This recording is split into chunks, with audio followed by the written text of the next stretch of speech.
ideology with white people as slaves in Egypt. So don't tell me that they were slaves and it's their identity, and they know it. And I know the Lord knows the blasphemy of you so-called white people that say you are Jews and you are not Jews. You are not the people of the law. You are not God's chosen people. God's chosen people are living in the ghettos of America. God's chosen people are in poverty and depression in the streets of America. God's chosen people are walking around in America with no identity. That's where God's chosen people are. Backstage. These motherfuckers got scraps too. Don't get caught black. Y'all seen these old cowboy movies? You go to the bar, you about to get tried. You go out in the bar, you got that drink with your brothers and that shit. You about to get tried out here, but don't be caught lacking. Don't kill your brother off some bullshit, man. Don't hurt your people, man. This is for protection only, man. I got family out this bitch, man. I got brothers out this bitch. I gotta protect some.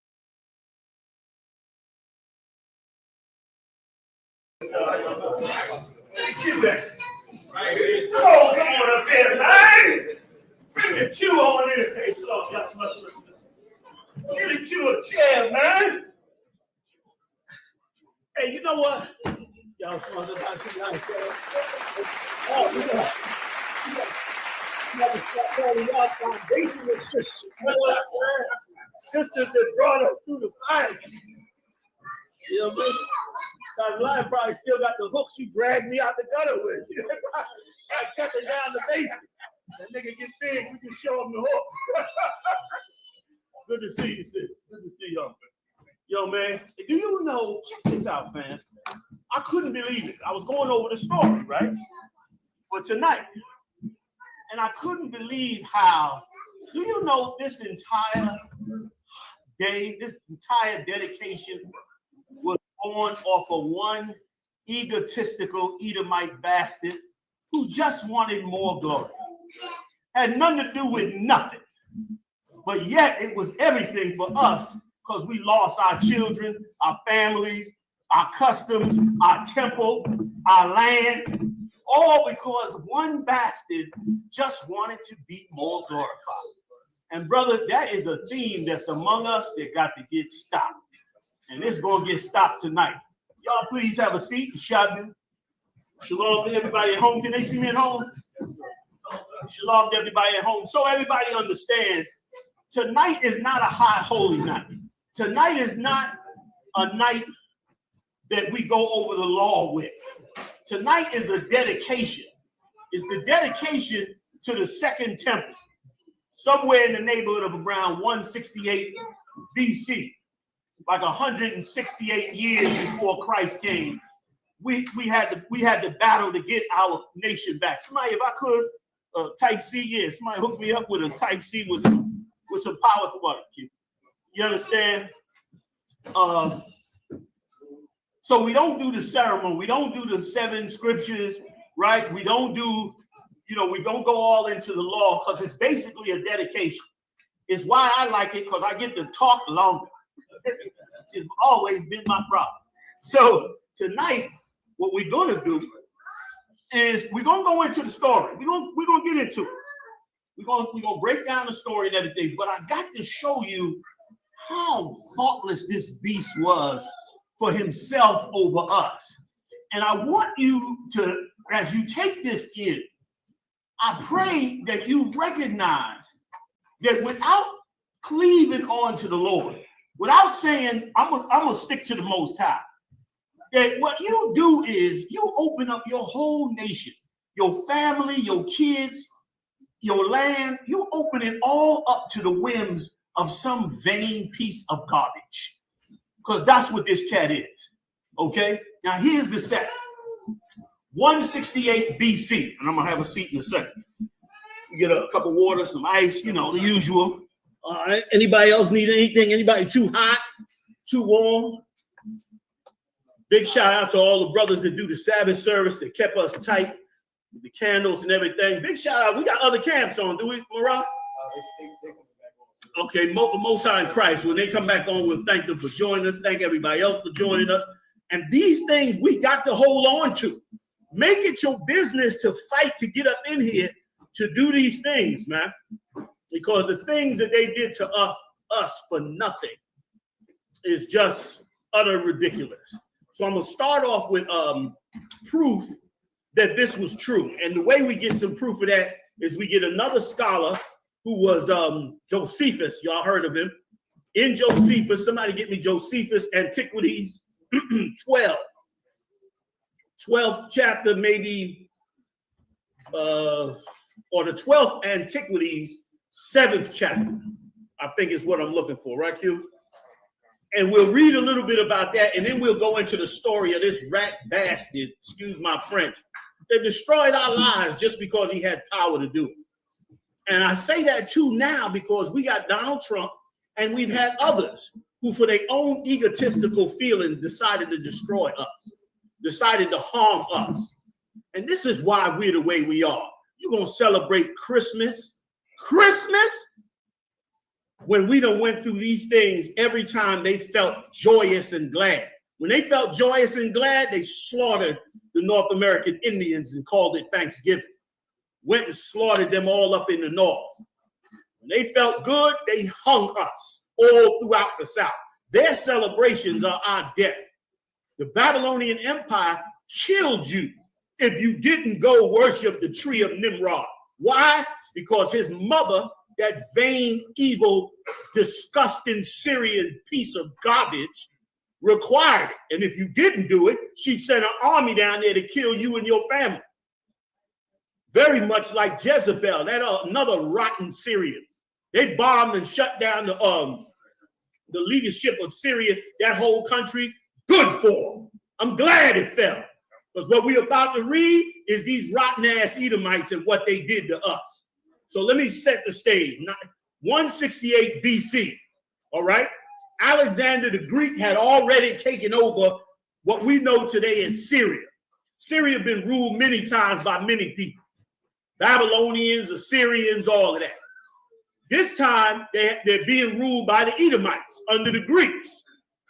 These Greeks are at war with another set of Edomites coming in called the Romans, who weren't fully established, but were somewhat established. Those Romans started taking over. From there, y'all let me know if I got it back right. Did I get it back right? No, still a wreck? Like they were fighting the Romans. And so they couldn't beat the Romans. So what did they do? They decided to come down and just destroy Egypt. And once they got Egypt, they got good to them. They decided to come into the land of the Lord. That's why we have to be strong, especially in these times. The Lord is getting ready to wipe all these kingdoms out. I know y'all hear me say it all the time because I know so much that is going to happen. He doesn't have enough time to rule the world anymore. His time is up. It's your time now. All right, where we going, Q? You got the Apocrypha? I mean, the Josephus? Yes, sir. Y'all may not have this, but we can read along with Q, all right? Go ahead, Q.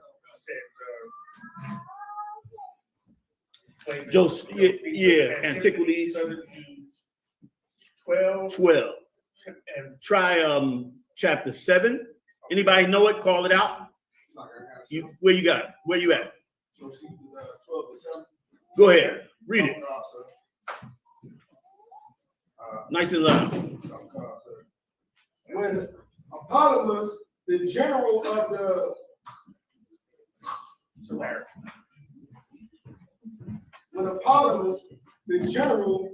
of the Sumerian forces heard this, he took his army and made haste to go against Jews. To go against what? You got to read fast too, and go up above that. Go against Jews. Go ahead. Who met and joined battle with him and beat him and slew many of his men. And among them, Apollonius himself, their general, whose sword began that which he happened. He happened this way. He seized the palm. He seized the palm and kept for himself. But he wounded more than he slew, and took a great deal of prey from the enemy's camp, and went his way.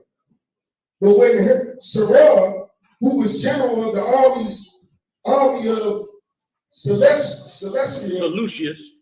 Seleucia. You're right.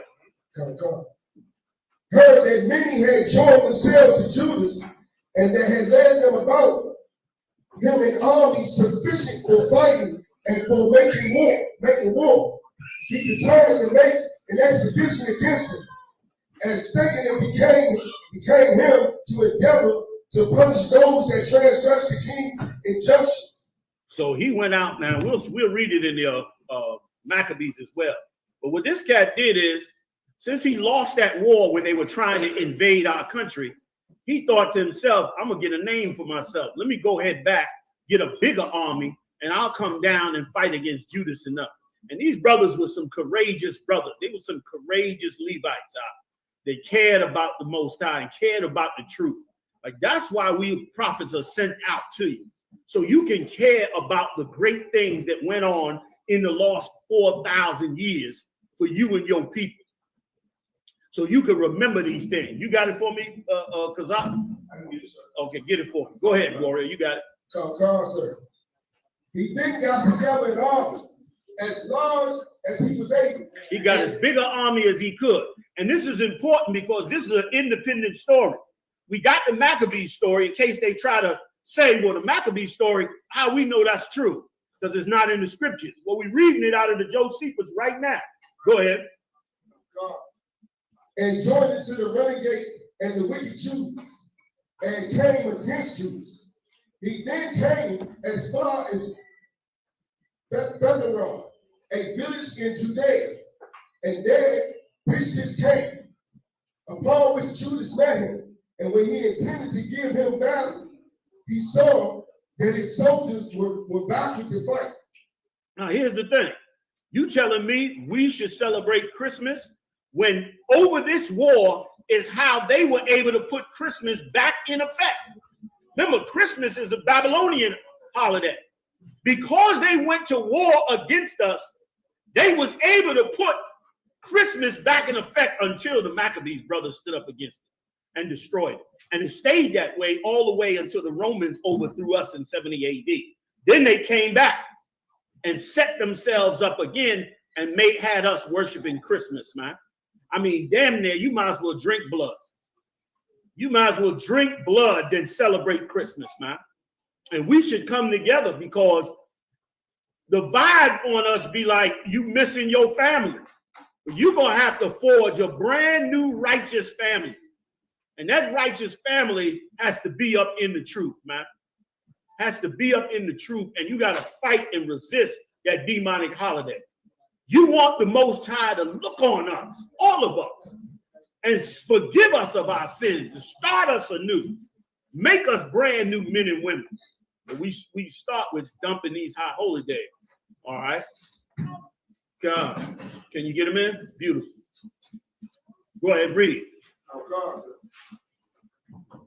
Because their number was small, and because they wanted food, but they were fasting, he encouraged them and said to them that victory and conquest of enemies are not derived from the multitude in arms, but in the exercise of piety towards God. Like, brother, this was a bad dude.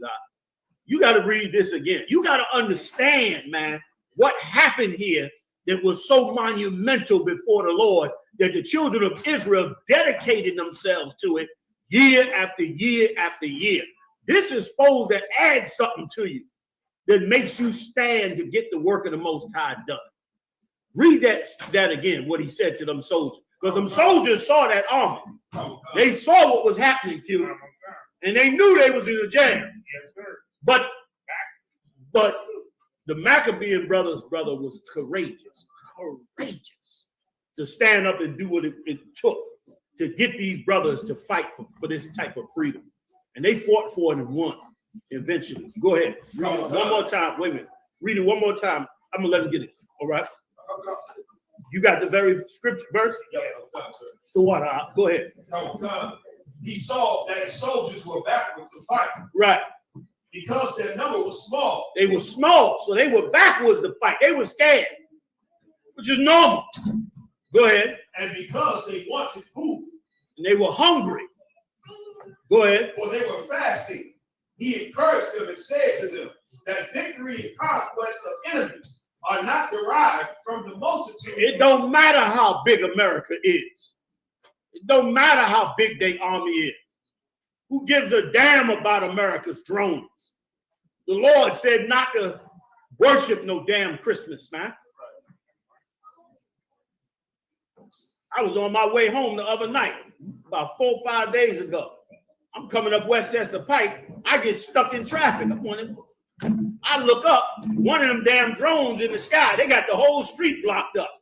I got out the car and said, man, get out the damn way. They,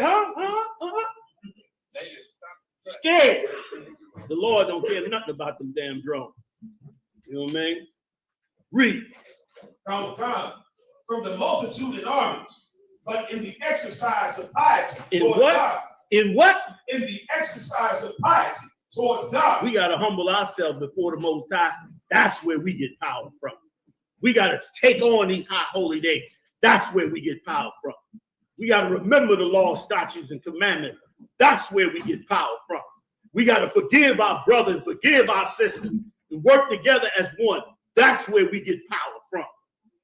We got to hold on to not eating pork, shrimp, lobster, and all this garbage. That's where we get power from. One day we'll have a nation to do it. One day we'll have a nation that'll say, we ain't going to eat no pork. We don't give a damn what you say. One day we'll have a nation where sisters won't kill their babies no more. Where our sons won't become sissies in their kingdom no more. The nerve of us to run on a platform of turning our sons into sissies and killing our babies. Like that's a strategy too deep for me. Like how you take over a kingdom that way is way too, that's above my pay grade. I can't strategize that, Q. I don't know how they work that out. No, man, we're gonna cleave to the Most High, man. We're gonna dedicate the temple of the Lord and damn Christmas, man. Christmas is canceled.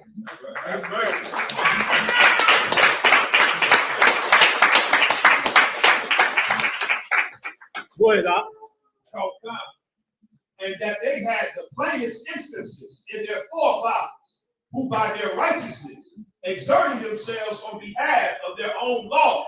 Brother, who? That's what we need. We need reputation for the things that we do. The Israelite School of UPK has been in the game since 1969. We ain't wavered. We ain't flexed. We don't care how many fake groups you create. We stand with the Most High. We say that. We keep that legacy. Read it again, God. That they had the plainest instances in their forefathers, who by their righteousness exerting themselves on behalf of their own laws. Right. They forefathers had plenty of records of these forefathers who did the same thing on behalf of the laws, who stood up for these laws, these commandments, who believed in the righteousness of this, who believed in the service of the Lord, and they saw themselves a brand new kingdom. Brother, that's what we're supposed to have. We're supposed to have that. It's a disgusting thing. It's a disgusting thing that Black people don't have somebody that can stand up and say, Black people, we ain't doing that. Black people, that's not for us. We don't have that no more. We had a few that was trying at one time, but that didn't last no time. They bought them niggas off at a drop of a clip. Before you know it, that was the end of that with us. Read. And their own children had frequently conquered many 10,000s. For innocence is the strongest army. Innocence is the strongest army. Hey, Akkad, you know you got chairs upstairs, right? Okay, beautiful. Most time, right. All right. And I'll tell you what, is there any way we can slide up a little bit? Everybody just ease the table up a little bit. And y'all make some room. If you don't need a chair, whatever, we're gonna get crowded in here. I love when it get crowded. Y'all don't know. When I was going to school up in New York at One West, I tell the story all the time, Q. There wasn't no room for nobody. So Marshall used to line us up. He used to take all the officers and line us up on the edge of the podium. We'd be all the way around the podium having class because not so many brothers and sisters wanted the truth. And brother, that day should come back again. Bring back all the warriors. Damn Christmas, man. Instead of let me tell you something, man. Instead of getting a toy for your damn self, or for the kids, teach all the kids and the families a lesson about all the things that's wrong with our nation, man. Teach them a lesson about that. Can you get in, sis? There you go. Yeah, man. Y'all bring it up. Bring it up. You can put them on the women, on the brother side in the back too. I love it. Come on, move up even closer. Why y'all back so far? These front tables, y'all scared of me. I know. I'm joking, of course. Y'all come on up. Come on up. Y'all move up. Move them up. Move the tables up. Come on, everybody. Let's take a minute to move the tables up. All right. Marab, sound me off on these different schools, man, so I can give them a big shout out. Everybody come on in here, man. Take your jacket off. We're going to sweat a little bit. We're going to read some scriptures. We're going to be together in brotherhood and sisterhood. And we're going to add something to ourselves. We're going to add something to ourselves, and we're going to show ourselves tonight that we have not given up on the Most High. Take your time. Take your time. We haven't given up on the Most High. We haven't given up on righteousness. We haven't given up on putting this nation together. Great men worked hard to put it together. Many of them sick tonight. Some of them sick tonight. General Muhammad, General Micah Allah, General Hazayan, Shaul Moore, Kathum, they all sick.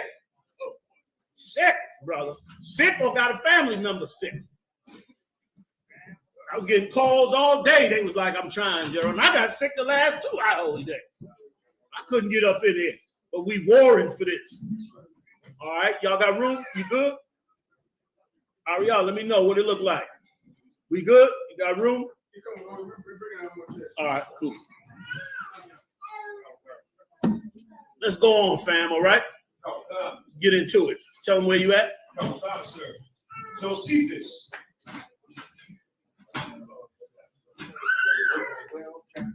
Book 12, chapter 7. Come on. For innocence is the strongest army. What? For innocence is the strongest army. Let me tell you something, Ma. You better pick this up, what he just said. What he just said was colossal. Was huge. Read it one more time for him. For innocence is the strongest army. Who could tell me what does that mean? Hands. Who could tell me what that means? I come out the ghetto, I don't know nothing. You know the Bible. Tell me what God said. Read it again. For innocence. I want to serve God. Show it to me, man. Read it. For innocence is the strongest army. Anybody? Take a shot. Take a shot. Israelite School, UPK. This is where the answers come from, man. This is where the answers come from. The royalty of Christ comes into this building and not these fake groups. Here's where the answers is at. Come on, Levi. Get it to me. Shout it. They'll repeat it. Basically, innocence. Oh, there you go. If I may, I want basically innocence being the strongest army. It's like you can't fight with your enemy and then you're on crack. You're smoking weed and you're wicked. Like the Black Panthers, they were trying to fight the enemy, but they were sleeping with white women. They were smoking. They were doing drugs. They were selling drugs to the own people. They were not innocent. As opposed to in the eyes should be killed, we are blameless. And because we are blameless, that is the strongest army that's going to fight our enemies. Give it up, y'all.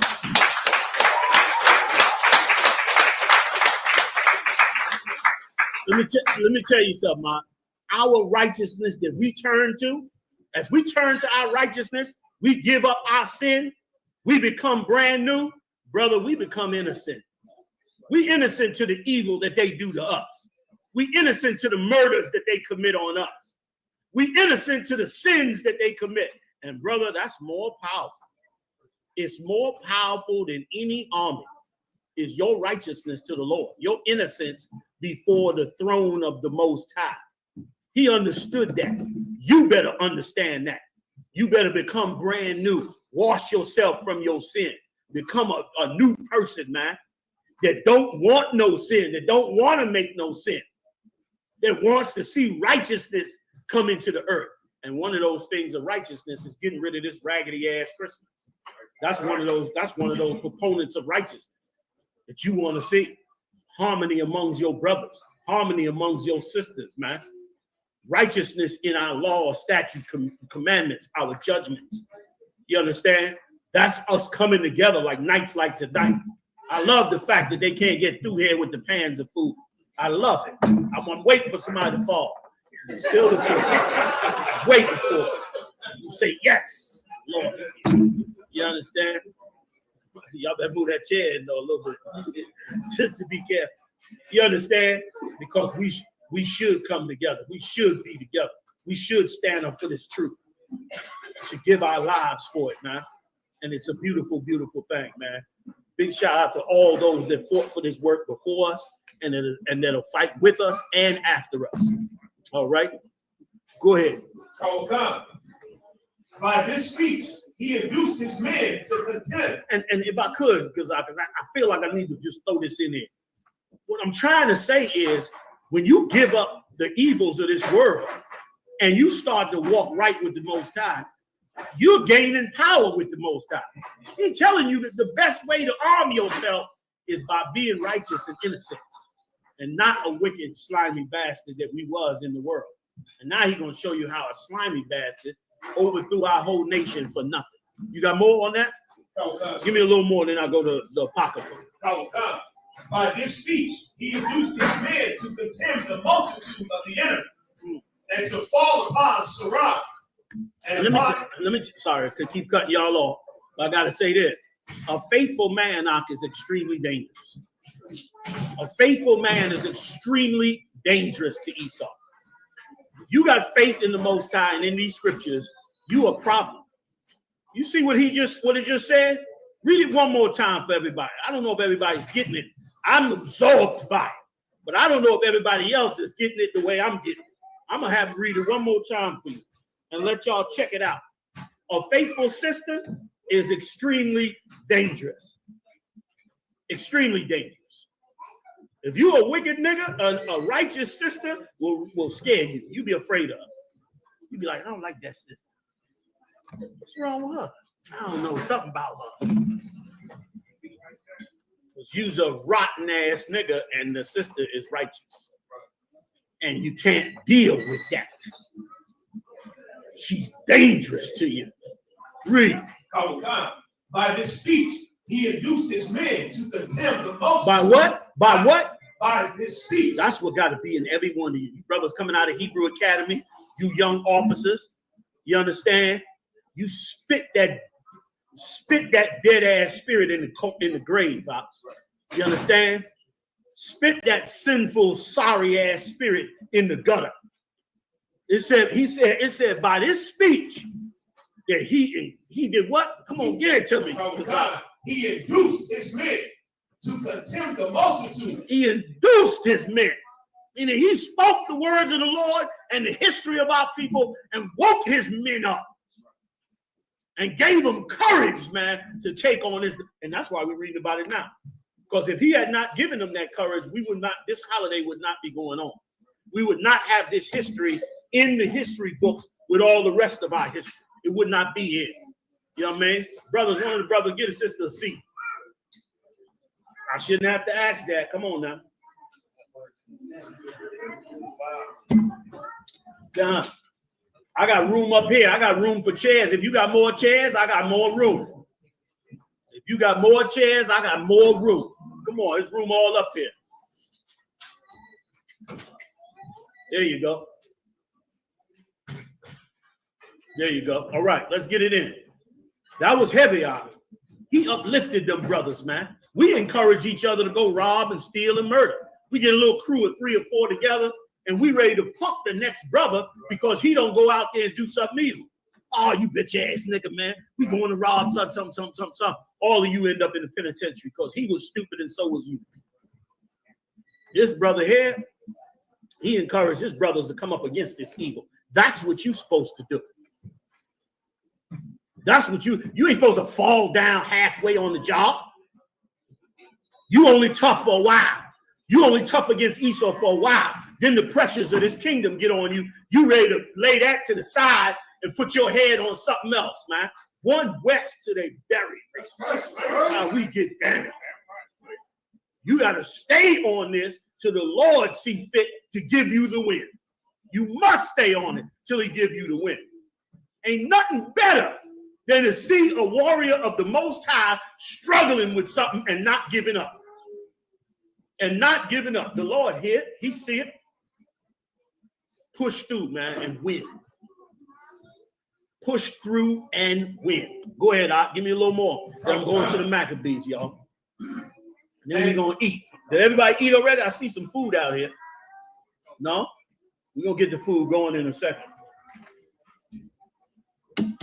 I bought y'all some 12-year single barrel scotch. Anybody want a shot? I'm putting some in my tea. Somebody told me that's called a hot toddy. I don't know.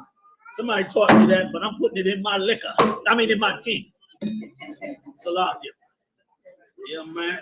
Putting it in my liquor right now. I got a little cold. I'm casting it out, and we going on. That's gonna be that. Anybody want a shot? Somebody come up and pass out drinks if you want.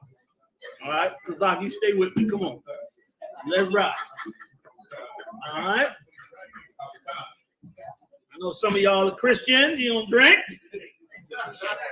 We Hebrews in here. Huh? Oh, yeah. Look at that. By the morning, I ain't going to have no cold. Be raising more hell than it. All right. I bought my man. Pass it around, see if somebody want to drink. Pass it, bring some napkins up here. Thank you. Let's get into it, fam. All right. And by his speech, he induced his men to contemn the multitude of the enemy and to fall upon Saram.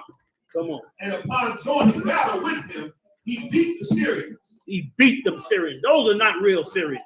Those are Edomites. Edomites from the Greco-Roman Empire. Edomites from Alexander the Greek's family line, who took over Syria, made Damascus their home base, and then turned around from Damascus and went and conquered the rest of the world. These are devils.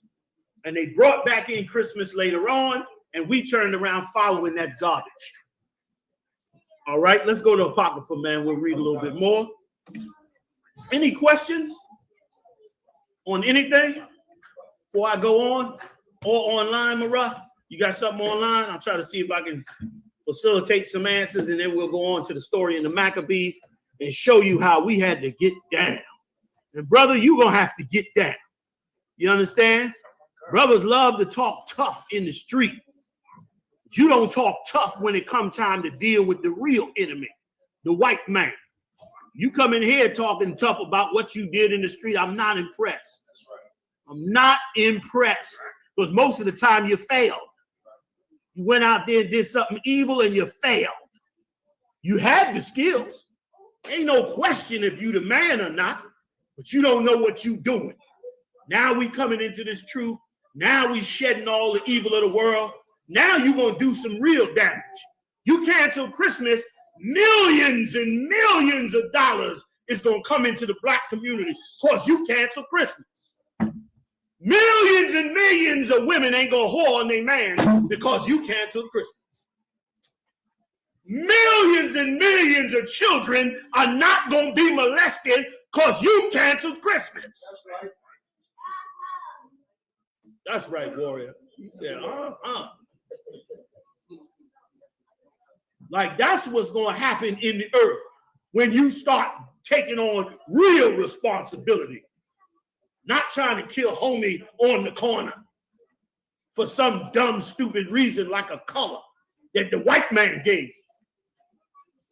I know you got friends and families that died under some of those names and died under some of them colors.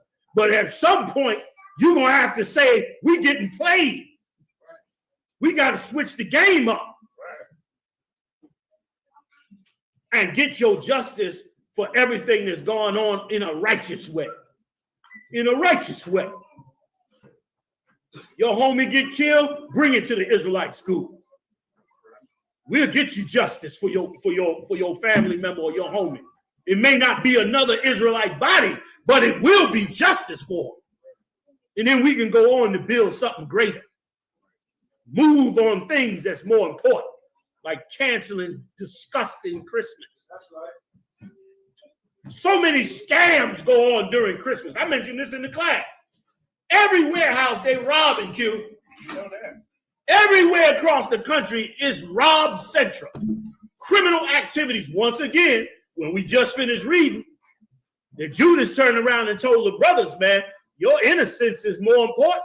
Your innocence can take down an army. This bastard set up a high holy day for your innocence to harm you more by making you a sinner.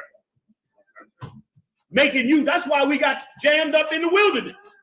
We got jammed up in the wilderness because they had taught us so well how to be a grubby rat for everything we get.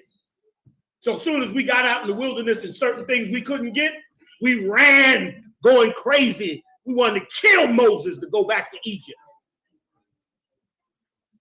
I'm not robbing no warehouse.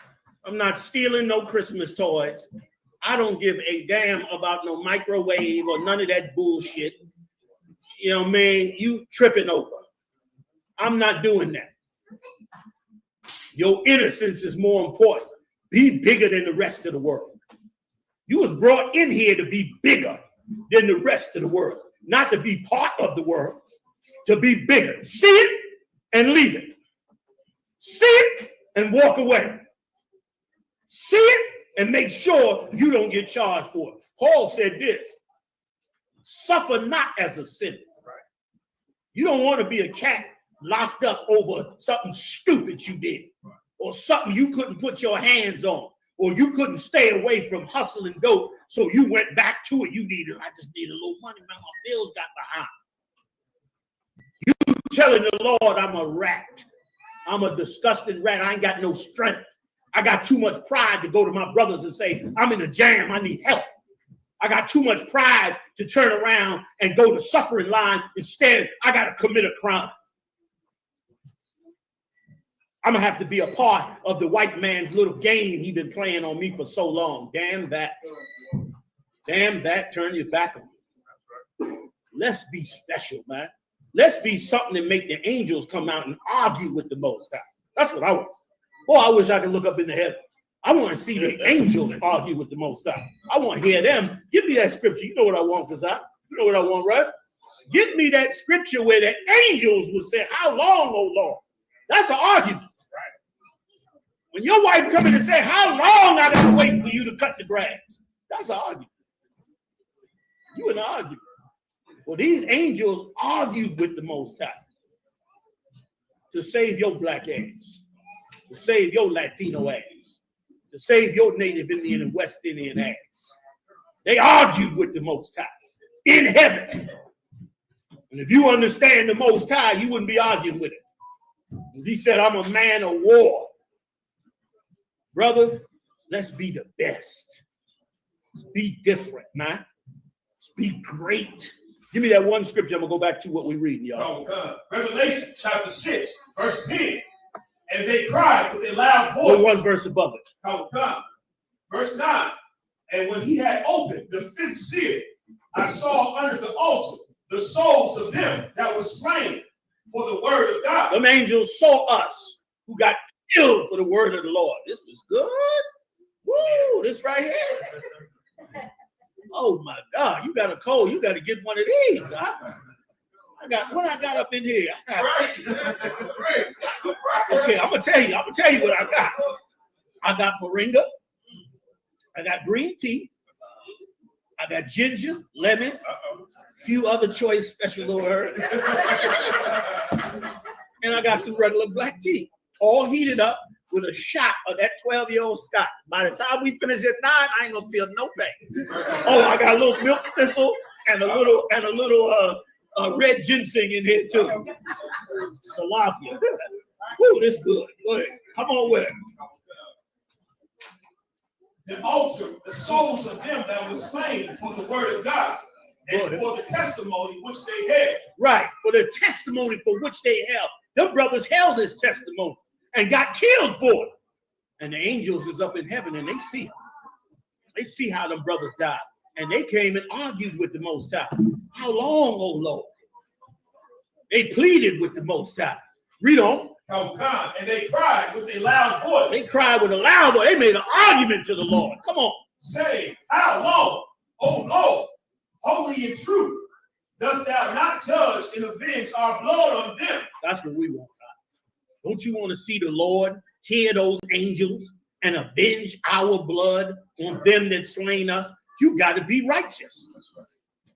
Don't you want to see the Lord make that happen? Don't you want to see miracles before your eyes, man? Don't you want to see the status quo of the world we're in changed to something you never thought could happen? I do. And it's worth everything. It's worth everything for us. And them angels knew it. And they argued with the Most High for that. They wanted that. What about us? We should want it too. We should want it just as much. Come on with it. Oh, God. And for the Y'all got extra? and avenge our blood on them that dwell on the earth. Right. Is that it? All right. Come on back. That's right. Goes on. Right. Yeah. That's all right. We'll come back. Excuse me. Excuse me. 2 Maccabees, chapter 4, verse 39. Now, when many sacrileges had been committed in the city by Lysimachus. Stop right there. You see what these Greeks did? They came into our city and created sacrileges. Did everything that was against our laws, statutes, and commandments. Hold on, Black people, Latino people, Native Indian people. Hold on. Don't put your sword down on what you're trying to do. Don't put your sword down if you're trying to fight your way out of the bag. Don't put your sword down, male and female, if you done suffered endlessly, trying your best to walk the walk of the Most High. Don't put your sword down.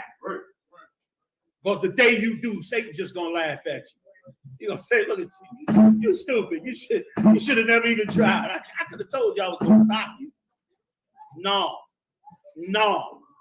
You're not letting him stop you. Win righteousness at all costs. Come on with it. Oh, God.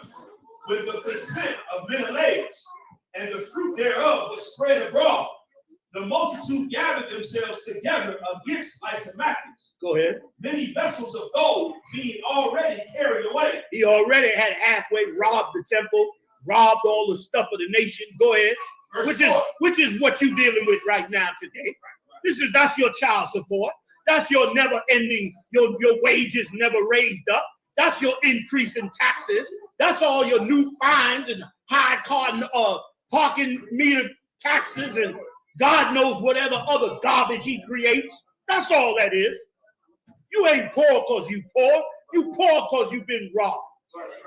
And it has always, let me tell you, as I read this Bible, and I look at everything that goes on, that has always been the reason we have fallen.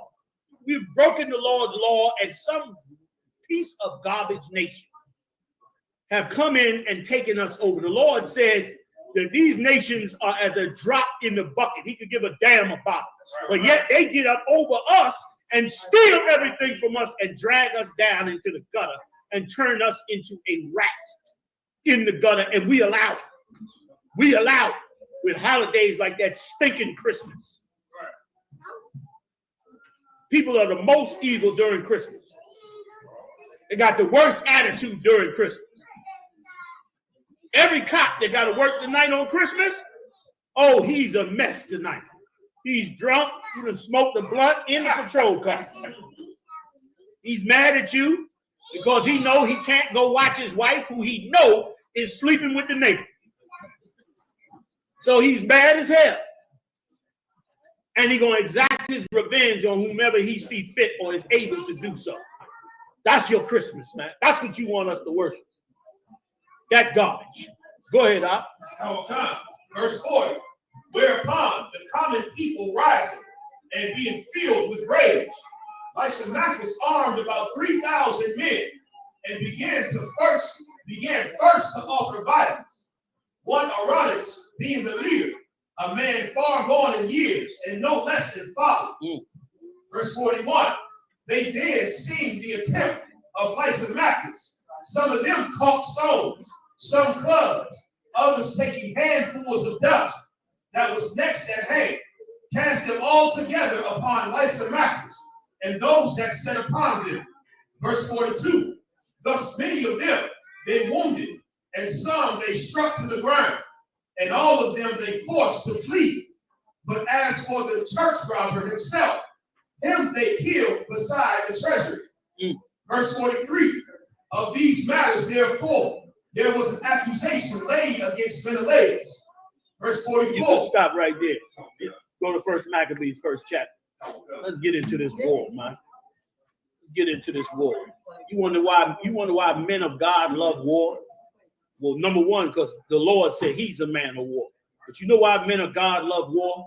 Because when they see injustice and unrighteousness in the earth, they want to go to war. They want to bring that into righteousness under the Most High. And many times they can't. That Christian church has taught you that you can't never get no justice. That you got to be old, mealy, loving, love everybody, forgive, kiss hands, and kiss each other and turn the other cheek. I got news for you, brother. This earth is about to become a bloodbath. And the righteous is going to love it. The men of God, they're going to love it. Because righteousness, you're going to be prosperous. Your people going to come up. Oh, you're going to come up in ways you never believed you could come up. You ain't gonna believe it. Let me tell you something. I was just talking to the brothers in Chicago. You know, I was out there, they was freezing my ass up there in that reservation. You know what I'm saying? But I'm talking with Captain Malquad and the brothers. Thank you, brother. I'm talking with Captain. Y'all could have finished it. What y'all ain't want to take the last corner. Good righteous brothers and sisters. They left the corner. Anybody else want the corner? Y'all come on, get it, man. It's all good. I got mine already. I'm glad y'all was able to get it. You know, man. So I'm up there and they teaching me, right? All about the Gadites and all of that. And they start to tell me about, you know, General Yana, if we could just get us a shelter in Chicago, we could start to steer these brothers in the right direction. And I'm gonna go sit down with the generals and see how we could do that. How can we steer brothers in that right direction as this war starts to fall apart and starts to tear this country apart and this empire apart? Those are the kind of things that righteous men now start to think about. Not selfish men, but righteous men. Come on, walk me down. Got 1 hour on this, less than an hour. 50 minutes. First Maccabees, chapter 1, verse 1. And it happened after that Alexander, son of Philip, the Macedonian, who came out of the land of Tyre, had smitten Darius, king of the Persians and Medes. Right. So he went in there and killed Darius, who, you know, allowed us to go back to our land and set ourselves up. So, which was the Lord. So he turned around and said, y'all go ahead and you can read about all of this in the scriptures as well, Ezra and so forth, where he cut us loose. We went back, built up the land, set up the land, and sure enough, those Greeks came out of the mountains, came out of them Greek isles and brought their ships and soldiers down and attacked us further and attacked Darius and attacked the Syrians and all that and took over that land. That's why them people up there are Edomites, Assad, and all of them cats that they overthrow, those is devils up there. Those ain't no Arabs. They just devils with Arabs' names. Okay? Because they overthrew that area and became rulers in that area. Read on. That he reigned in his stead. Go ahead. The first over Greece. Verse 2. And made many wars and won many strongholds and slew the kings of the earth. Verse 3. And went through to the ends of the earth and took spoils of many nations. He went all over the earth, conquering and killing.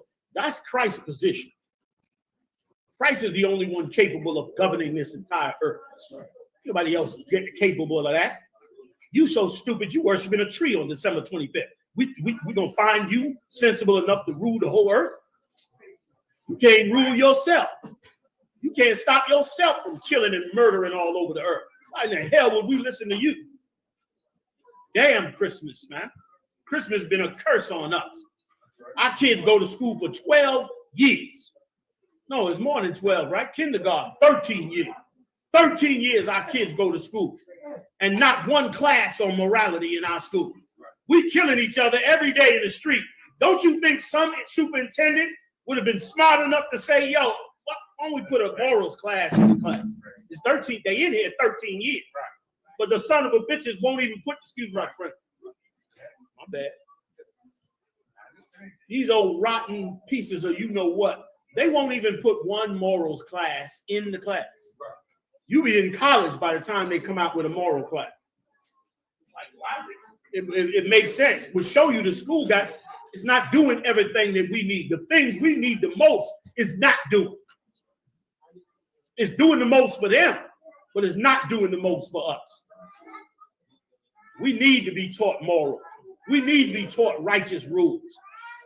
We need to be taught these laws and statutes and commandments, which are so holy. They're so holy and so amazing. You sit up there and study these laws and statutes and commandments and see why things were the way they were, why certain ceremonies were, why certain laws were. You begin to realize, wow, this is a heavy level of being a moral people. And the Lord said it too, when he turned around and said in the scriptures that would be our wisdom. The nations would look at us with that wisdom. Instead, we go into some big lot at the mall in the middle of December, dragging a tree in the house. And a tree the particular tree you drag it in the house carries a certain bug. Anybody familiar with that? Oh man, somebody look that up. The tree you bring in the house for Christmas carries a certain bug, and that bug starts fires. Dumbass.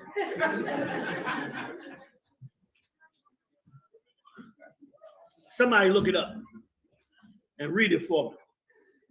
It starts fires. You wonder why? Don't people check their electricity and check? Yeah, they do. Till the bug climb into the damn wire, into the outlet, and crack the shell and it spark. Burn your whole damn house up, burn your kids to death, worshiping some godless religion from some devil. We canceling Christmas. That's right. Nobody find it? Come on. Hit me. Real Christmas trees are living trees grown outdoors. And like other living outdoor trees, they harbor overwintering insects. What? They harbor what? They harbor overwintering insects. Overwintering insects. You know what that means? That means the insects is in the tree during winter and it's getting cold. It stays cold. It gets dormant because it's cold outside. So it stays in the tree. But is it cold around that tree during Christmas? No. Why? Because Captain of the Dumbasses is bringing it in the house in the middle of December. Read on. And other arthropods. And offer what? Other what? Other arthropods. I need a scientist for that. What the hell is arthropod? Go ahead, Doc. Some of these arthropods. Wait a minute. Go ahead, Doc. It's an exoskeleton of other bugs. Good night. Go ahead. Some of these arthropods can remain on a tree when it is brought indoors and can become active when exposed to warm indoor temperatures. Go ahead. Depending on the species, the arthropods may remain on the tree or may be attracted to nearby light sources. Might be attracted to nearby light sources. Come on, give me some more. Such as windows during the day or lamps dashing through the snow. Come on, give me some more. And other artificial lights at night. However, because they are associated with living coniferous trees, none of these species that might be introduced to a home via a real Christmas tree are dangerous to the home, its contents, or occupants. You could burn down the neighborhood, stupid. You could burn down the whole building over this disgusting holiday. You could kill everybody, your babies, everybody, over this dumb holiday that's against the Lord, which means he ain't gonna be with you. Who know the origins of Jingle Bells? I know y'all know that one. Jingle bells, jingle all the way. Anybody know the history of Jingle Bells? Come on now. Yes, it was. Somebody get me the interpretation. I see ain't nobody raised their hand. Y'all been jingle belling it up for a minute, huh? Oh, you know it. Look at the little princess like, I got that. I know that one. Now you got to find out it's so evil what's been done to us here. And it's almost comical to bring it out. And that's why, as men of God, we got to be gatekeepers, man. I know you don't want to go home and tell your woman, man, look, we ain't doing Christmas. Oh, it's like the worst battle you get. You go home and have to tell her we ain't doing Christmas, and she in the world? Woo! You be like that kid in the Karate Kid, doing this shit here. Come on, let's go. But you got to tell her. You got to enforce it. If you care about her, you got to do it. If you love that woman, you got to do it. If you want some manhood on what you build, you got to do it. Look around this room right here. I want you to look at the garments on these brothers, the garments on these sisters. I want you to look at the pictures on the wall. You know where this come from? Us.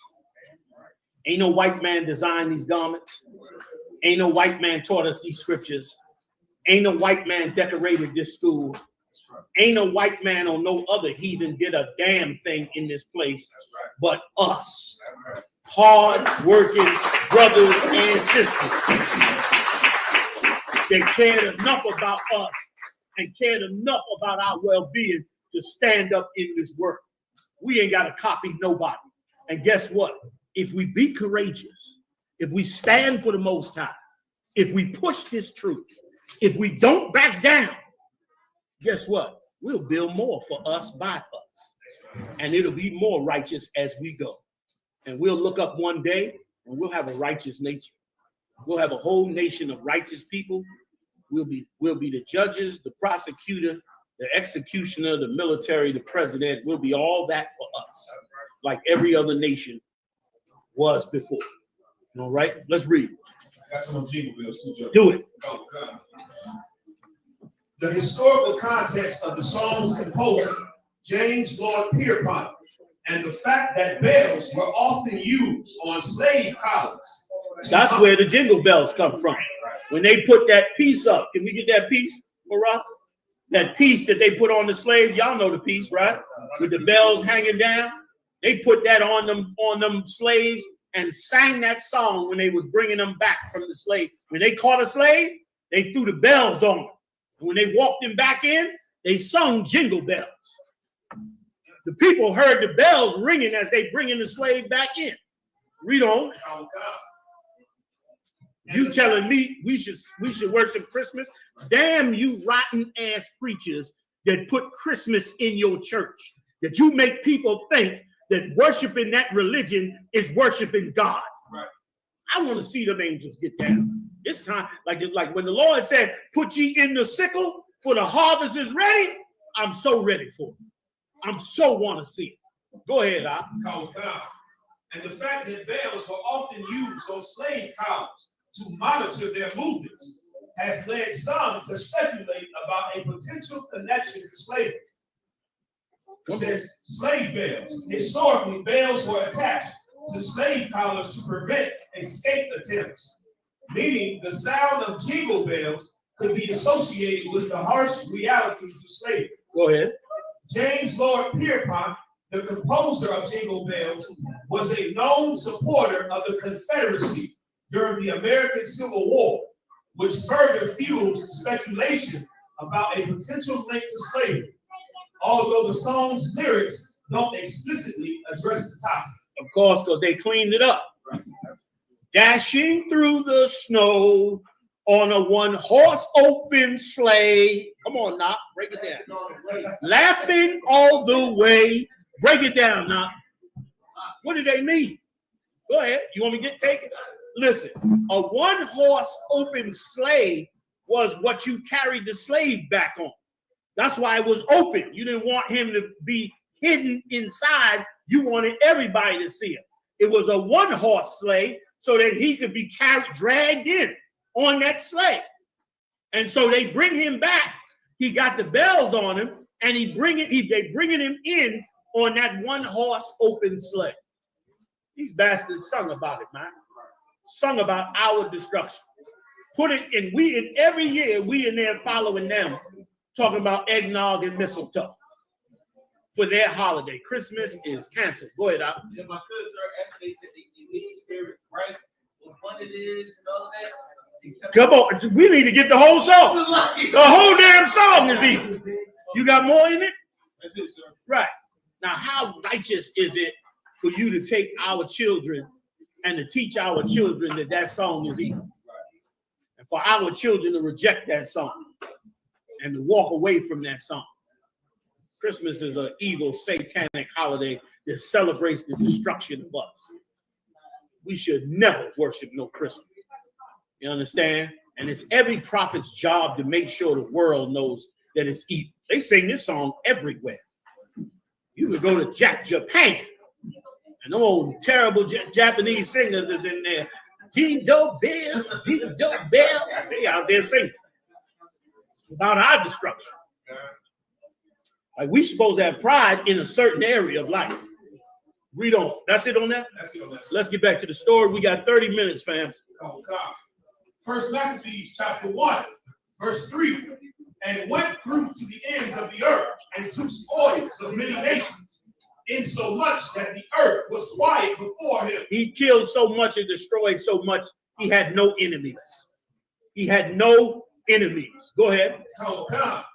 Whereupon he was exalted and his heart was lifted up. Right. He was puffed up, which is what always happens. We fall for breaking the Lord's law, and then our enemies they gain so much in the earth that they just become proud. They start thinking they the special one, just like Esau. That's why they love Donald Trump. He's over arrogant, white supremacist.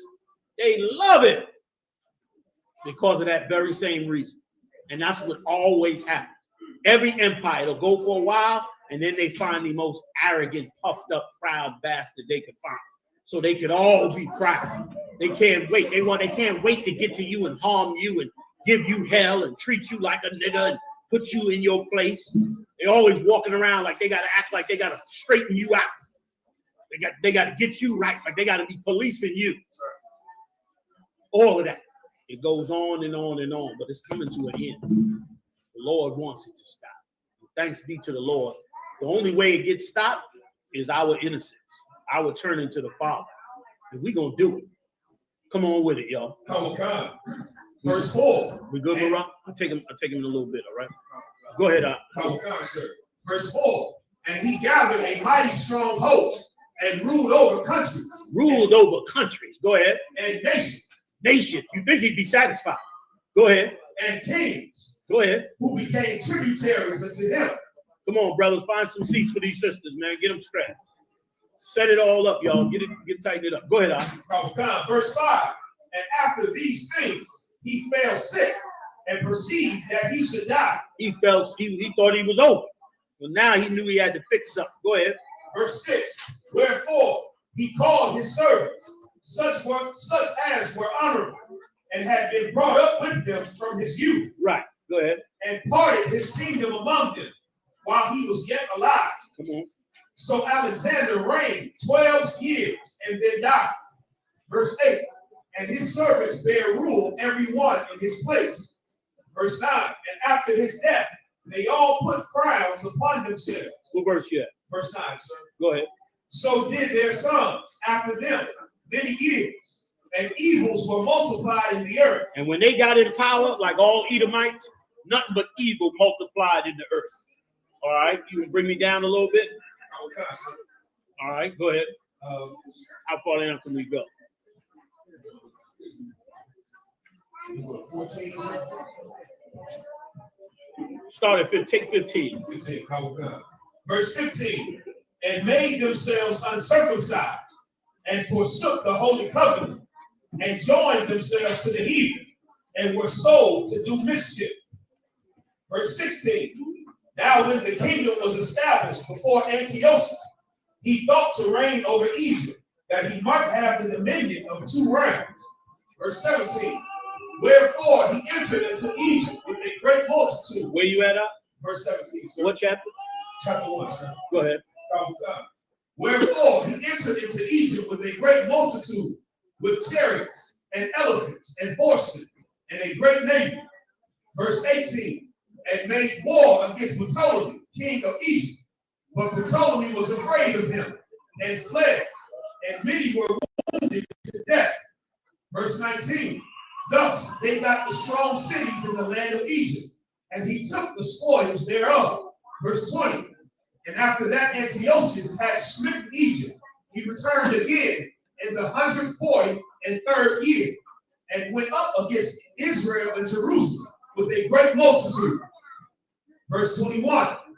And entered proudly into the sanctuary. He thought it was not a big deal to go into the temple of the Lord. That's why at the end of all of this, you're going to walk white people with a leash like a dog. That's right. You're going to see them in cages. You're going to see hell on these people to walk up into the temple of Yahweh and to take it lightly and to destroy that temple and to take its goods away. These Edomites should not have been so proud to do that and to do it again. You're going to see what the Lord is going to do to them based on what they've done to you. I mean, all they did was see drones over New Jersey and they in a full panic.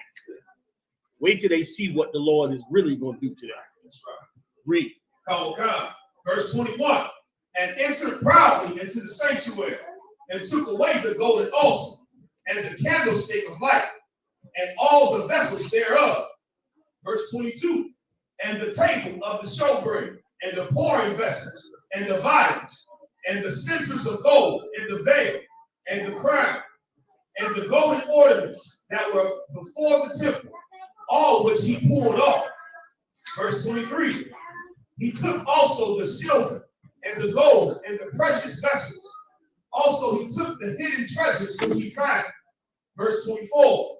And when he had taken all away, he went into his own land, having made a great massacre and spoken very proudly. Verse 25. They'd like to sweep this under the rug. This was a Holocaust for us. That's why you know most of us have never even heard of it. Because we lived a Holocaust, man. Our temple fell. They murdered us innumerably and just took all the things and went back to their own country. And this has been going on by them and others all over this earth for so long. Go ahead, Come. Verse 25. Therefore, there was a great mourning in Israel. We mourned when we saw these things, man. And that's why this dedication is so righteous. So righteous that we dedicate this time, that we stand for the Most High, that we be patient and stick to the Lord. Because we stuck to the Lord and we became victorious over our enemies. So we come now every year and dedicate these temples, or this temple, to the Most High, to the work that brothers in the past lived and died for. Go ahead, Al. In every place where they were. Verse 26. So that the princes and elders mourned. The virgins and young men were made feeble, and the beauty of women was changed. Verse 27. And if I could, I want to go back to that scripture for a second. That scripture is so what happens when you get overthrown. Like you always hear me say it in the classes or on the radio show. The worst thing that could ever happen to you and your people is to go into captivity. And brothers, what's even worse than that is for your people to go into captivity and you don't lift up your arm to fight for it. That's right. That's even worse. You lift up your goddamn arm to fight for you and your people and get them out of this hell, man. Right. You understand? Right. Read that verse right there again, man. In 26. Listen to this verse very, very good. Because this verse is the same thing as happened to us today because of this evil empire. Right. Give it to me. Come. First Maccabees chapter 1, verse 26. So that the princes and elders mourn. The princes and the elders mourn. They were sad. The real men that was ruling over Israel. Not these old, you know what I call them. Not them. But the ones that really cared about the nation, they suffered in their heart. They mourned over this nation. Go ahead. And young men were made feeble. And young men were made feeble. What do they do to our young men in this society? They make them feminine. They make them feminine. That's what it means when they say the young men became feeble. Whereas the young men used to be strong. They came and did so much slaughter to them they make them feeble. They doing it today when the cops come and pull you over and drag you out the damn car. Right. They making men feeble, even if they don't kill you. Enough times of it is meant to break your spirit. Enough false accusations, enough time going to jail. All of that's made to make you feeble. And you should be aware of it for what we went through in the past. That's why we reading this story. We reading this story so you can shake off that bitch ass spirit, Salakia, for being so candid about it. So you can shake it off and become a real man of the Lord. You can't be no sissy and be a man of God. You can't do it. It ain't no rule for it. You got to be all man, just like the women got to be all woman. It's the only way you could raise up to be men of God. And brother, the Lord wants you to shake it all off so you could be that man, so you could do those things, so you could fix them things. Read on. And the beauty of women was changed. Women beauty was changed. Look at our sisters today. Are they in the beauty of their womanhood? Hell no. I saw a clip of Sexy Red and Gorilla. And I said, do they know that they on a giant stage in a giant stadium with their underwear on? They have no idea. They're in their drawers, jumping up and down on the stage, in their drawers. They done lost their womanhood. These women out here has become lesbians. They gang members. They robbing, stealing, sticking up, and they're going to get worse. They lost their womanhood. That's what happens when you go into captivity. That's what happens when another nation overthrows you. That's why when this nation gets built, boy, oh boy, we're going to have an army that's going to frighten the nations, like the scriptures say in Revelation. And it should. Should it not occur? Should they not be afraid? Because if they're not afraid, then they just going to do what they've been doing for thousands of years. But this time in Christ's kingdom, oh, they're not going to make a move. They're not even going to think about making a move. That's why the Bible says they're going to beat their weapons in the plowshares. They're going to take them weapons and beat them down and say, we don't want no more war. Because this war that the Lord is bringing to them is going to be a war like they ain't never seen before. They're going to finally get what they've been dishing out all over this earth. Thanks be to the Lord that they are. Go ahead, Verse 27. Every bridegroom took up lamentation, and she that sat in the marriage chamber was in heaviness. Verse 28. Right, she was in heaviness. Why? Because you at war. You want to get married. You've been courting this brother, but you scared to get married because you scared he about to get shipped off. And the man you care about might get killed. You mourning now. Read. Verse 28. The land also was moved for the inhabitants thereof. Right, meaning they changed everything about our land. Changed the rules, changed the name, changed the laws. Just like when you in the neighborhood and you see gentrification, you start getting pissed off. And them white people start saying, excuse me, Shaquita, you have to put your trash in the bag. I'll be like, bitch, I've been there 20 years. You can get the fuck out of my face. But that's gentrification. That's what happened to us in this time. Like, once again, our scriptures are so valuable to us. People have made the Bible light to you. They singing and dancing about the Bible and all that. Damn you churches. These records is the best records we could ever have on black people, on Latino people, Native Indian people. This is the best records. These are the records that show us everything that happened to us before and what not to do now. And how to avoid what they're doing to us now. And we need it and desperately should have it. Go ahead. And all the house of Jacob was covered with confusion. It's covered with confusion. That's us now today as well. Right? That's us today. Is it wrong for a man to be in love with another man? Well, we don't know because DNA say da-da-da-da-da. And there's a whole big confusion. Do you know anybody know what the number one topic for blacks and Latinos on the internet is? Raise your hand. Anybody know? What is the number one search topic for blacks and Latinos on the internet today? Anybody? Relationships.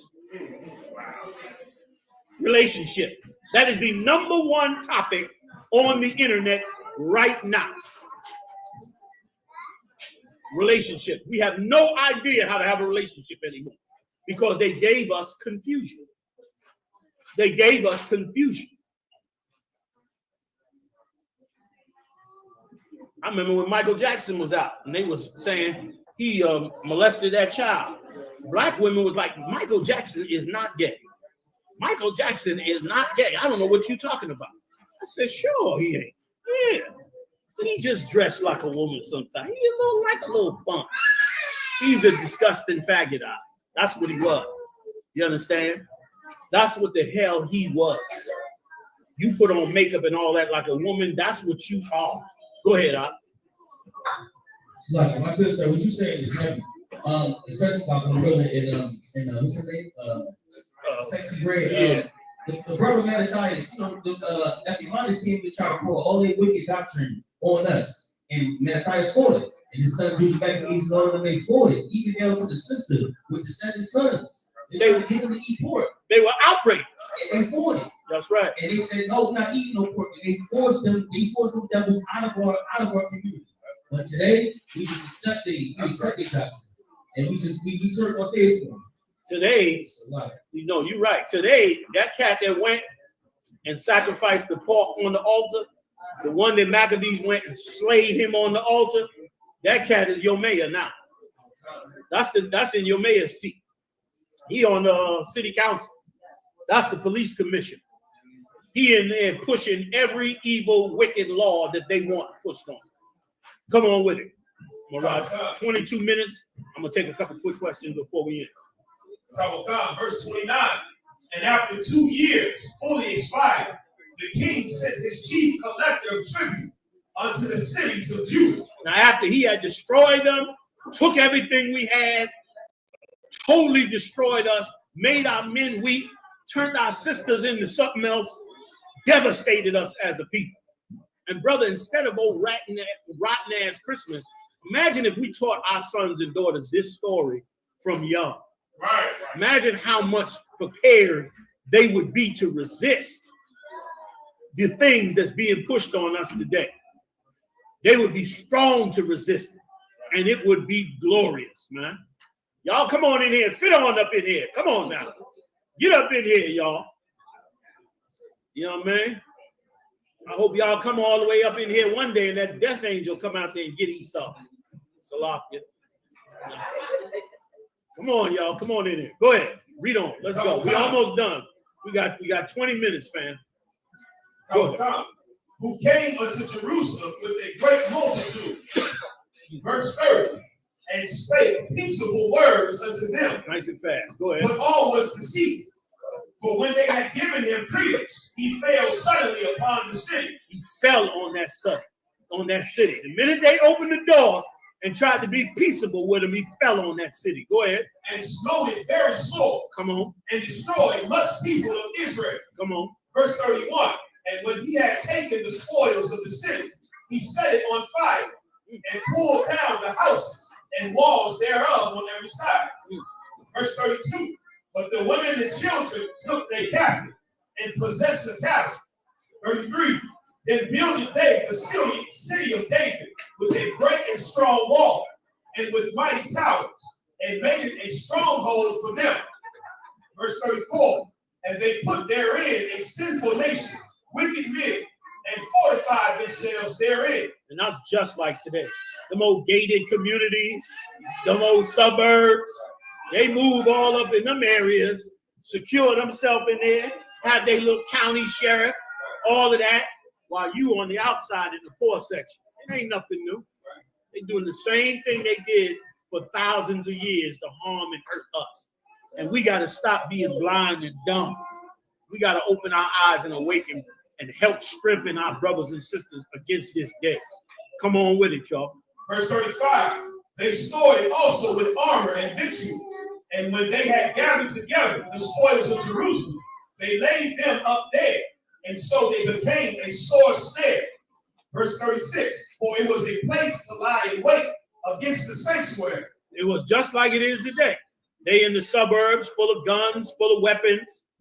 You know what I mean? They pick up trucks threatening us every minute. That's what happened in LA. The gangs were in LA, got formed because these Edomites were coming out of the suburbs with their pickup trucks attacking black people. And so they start forming these gangs to protect them. Then when Esau saw those gangs was protecting them, they just called in the CIA and said, we know what to do. Don't worry about it. We'll give both sides of them some drugs. Give them a little while. They'll be killing each other. And sure enough, that's what happened. Both sides started getting the drugs and started killing each other over territory. And it was easy to do because your education was under them. So you wasn't learning nothing anyway. Like I said, 13 years of school, you won't learn a single thing about morals in those schools. You will learn about morals when you get to college. You won't learn about morals in those schools. Why? Because teaching you morals will stop you from getting played by them. That's why our laws were so important to us. Because with our laws, we wouldn't go past a certain point to harm one another because we knew that it was against that law. It wasn't right. So we didn't do it. That's how you stop brainwashing. That's how you stop masses of people from being moved in the wrong direction. Read. And an evil adversary to Israel. Verse 37. Thus they shed innocent blood on every side of the sanctuary and defiled it. All right. Give me 2 more parts and we're done. I want the part where Judas came down and killed that cat on the altar with his Moabite woman, I think it was, or when he came down on the altar, I might be mixing up. And then I need to get the part where they ran them daggone Greeks out of there, and we went to set back up the temple for the dedication. Then I'm gonna take a couple. Matter of fact, I'll take a couple questions while you set that up. Go ahead if I can, man. Please. Young brother, so he's 12 years old, said, why is it that in school he sees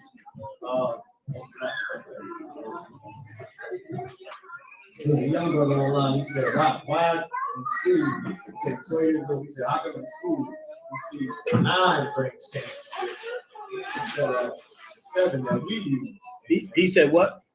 We have 7. Yes, why in school they have is it 9 brain scans? Yeah, that's a good question. The so-called Jew took on what he called the Talmud. The Talmud is a book that was written by white so-called Jews and Babylonians. And they had that record, and what they did is they took that record and brought it into the records of Israel. The Talmud is a fake book. If you study in the Talmud, throw it in the trash. It's garbage. The Talmud is just heathens' way of making our belief system suitable for them. I'll give you another perfect example of it, Christianity. That's why you got the new King James Version of the Bible. You got all these versions of the Bible because they're creating a way for our belief system to fit into their world. That's what they're doing. That's why they keep changing the records. And so that's all the Babylonians did when they had us in captivity. So one of the things that they changed is they came up with 9 candles. And I can guarantee you, I don't know it off the top, but I can guarantee you, if you go search the history of them 9 candles, you're going to find some pagan holiday attached to it, that they were trying to marry together with our records and give us that religion. So that's where they get it from, but it comes from us. And it's only 7. All right, so I hope that answers his question. Another question. She said, I'm at the slavery. She tuned into the class. The young sister is listening with me, and she would like you to break down why Christmas is a sin. Y'all want to take the time? Israel, y'all want to take the time? Oh, God. I'm ashamed of y'all. A young sister wants to understand Christmas. You only been sitting there 2 hours and you ready to throw her under the bus. I'm gonna give you another chance. Sisters, brothers, should we break it down for her? We gotta care about us. That's right. It got to be more important than us. Right. You understand what I'm saying? Right. Be strong. Right. So what you sweat? Be strong. Let's get it done. Give it to him, Jeremiah. I was like, what? Break what now for? Tell that bitch come in class. No, that's not right, y'all. Let's do this, fam. Please. All right, come on. Let's look at Jeremiah chapter 10. Come on. Verse 1. Put the energy in it, y'all. War for this truth. Come on.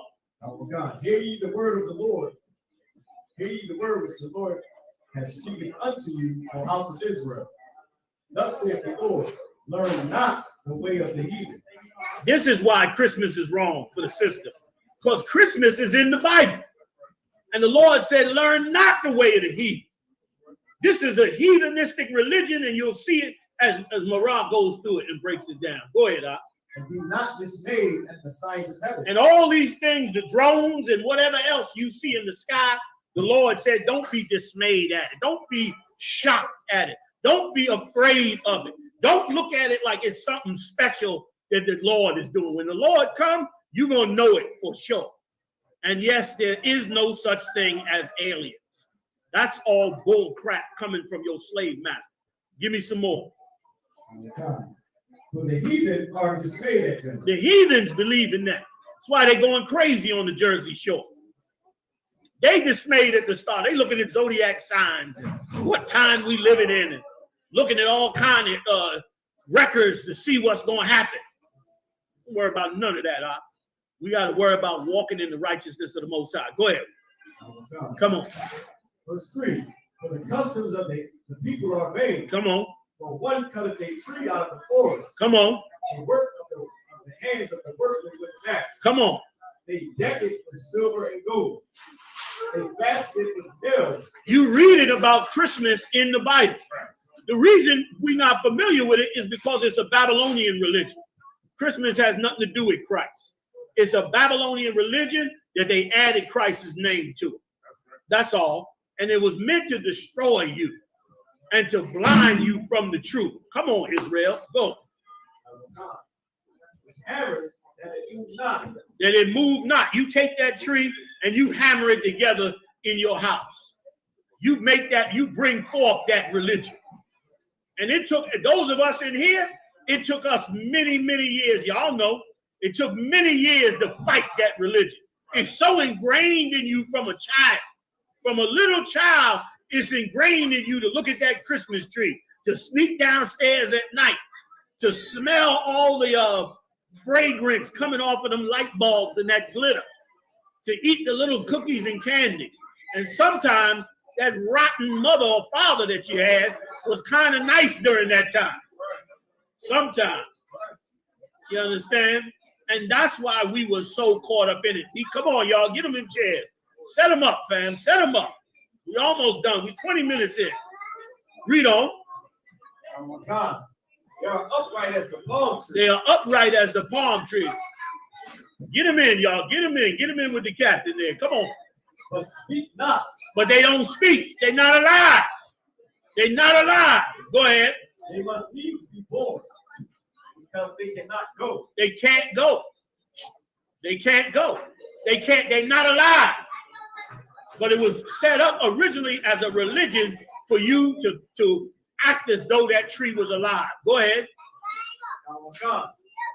Or come on. Neither also is it in them to do good. Meaning it's not alive. It don't do good or bad. Read. They cannot do evil, neither is it in them to do good.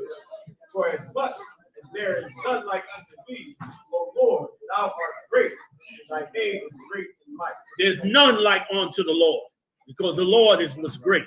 That's nothing but a tree. The Lord said not to worship it. I hope that answers a question. All right? Tell me when you're ready, Kazak.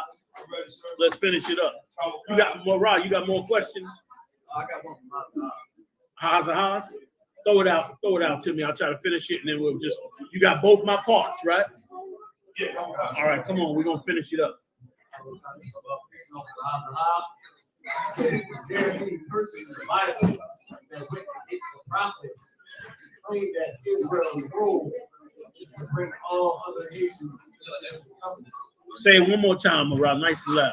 Say, is there any person in the Bible that went against the prophets to claim that Israel's role is to bring all the other nations into the covenant.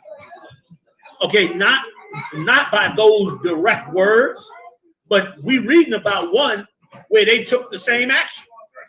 Like this action was an action. Remember what the king said. The king said, "Oh, this." Let me tell you something. This story is so heavy in there, and that's such a great question for the person that brought it up. This king told all the nations that he ruled, just like America. He said everybody should have one. Find it for me, Kazak. Where he said, let us all be one religion, one name. You know the one I'm talking about? He told us all, look, we to have one religion, y'all, one identity. No more all these religions and everybody all caught up. One religion for everybody. That's what he taught us. And then he went about to enforce it. He said, I'm going to enforce it. And he slaughtered us to make us be that way. But when he got to Judas Maccabees made history by standing up against this cat. So to answer the question by Hazahab, this is exactly what they did. But they didn't say directly, oh, we're going to do it. Matter of fact, get me the one also, Kazak, where it says that they received license to do these things. And I'll explain it even better. Excuse me. And that's the religion of every empire. The minute an empire becomes powerful and it overthrows all the nations, the first thing it wants is everybody to have one religion. Why? Who can tell me why? Come on, y'all. Who can tell me why? You build this great big empire and you got to have everybody believe one religion. Why? Go ahead. Go now. Give me more. They want everybody to be indoctrinated in their one doctrine. Why? So they can rule. Thank you. Rule without Interference. Who said that? Always raise your hand up. You stole his answer. So they could rule without rebellion. When you got different religions, you're gonna have rebellion over those religions, like you brought out. And they don't want rebellion. So they need you to give up your religion and become part of their religion. And then now we all got peace. We all celebrating 4th of July, even though you got killed on 4th of July and was a slave. We all celebrating Christmas, even though we read in your history where you got wiped out for them to have Christmas. All their religions are now your religions, and you got wiped out for those religions to be in effect, which is why we should never believe in no one world order, no one world religion, no one world nothing, except for the world of Israel. All right. You got it for me, Kazak? Come on with it. And I'll finish it up. I'm almost over. Go ahead. Then Mattathias answered and spake with a loud voice, though all the nations that are under the king's dominion obey him and fall away, every one from their religion. You got to listen to this courageous brother. This brother turned around and said, although all the nations go following after Ptolemy and his religion. And why did they do it? Because of his power. Everybody who speaks English and believes in America because of its power. But the Lord don't give a damn about that power. The Lord wants you to serve him even against that power. Somebody had a hand up over here. So I got he says Read it for me, nice and loud. It's wonderful. Yeah, you got Maccabees 1 and 41. Read that real quick. Let's go. Can we read, sir? Yeah, whoever got it, read it. We speeding the time. So go to First Maccabees chapter 1, verse 41. Hey, is a reason y'all brothers standing? Okay, go ahead to the back for me so you don't block everybody, all right? If you stand again, yeah, y'all good against the wall. Y'all good against the wall. You brothers are standing in the aisle. If y'all can swing around back or take a seat, one or the other, I appreciate it. Let's finish. Come on. First Maccabees chapter 1, verse 41. Moreover, King Antiochus wrote to his whole people that all people should be one people. See that? All should be one people. America the Great. Go ahead. And everyone should leave his laws. Everybody should leave their laws. And it's that way now. You could be whatever religion you want. At the end of the day, Your religion better include everybody. The whole reason the Israelites are hated, not because they're another religion. They hate it because they're a religion that don't accept everybody else.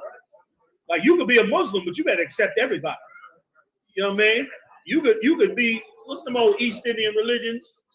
The Sikhs or whatever other religion. You could be all that, but what better come out your mouth is God love everybody. We the only religion that say, you know what, if you want to call it that, God don't love everybody. Some of you gonna get run to hell into the grave for the evil that you did. That America don't want. That's a conflict. That's a problem.